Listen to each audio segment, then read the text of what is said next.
Hindi patas ayon kay Apollo Kibuloy ang naganap na pagdinig ng Senado kahapon ukol sa mga kaso ng pang-aabuso na kinakaharap niya.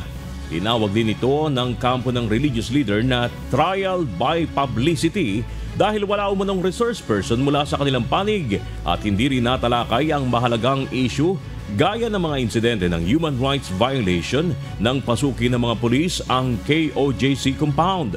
Humarap sa pagdinig ng Senado ang ilan sa mga dating miyembro ng KOJC at mga testigo sa mga pang-aabuso ni Kibuloy.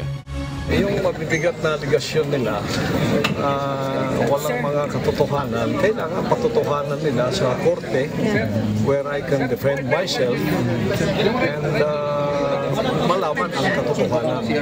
Because this committee is not the committee to decide whether I am guilty or not.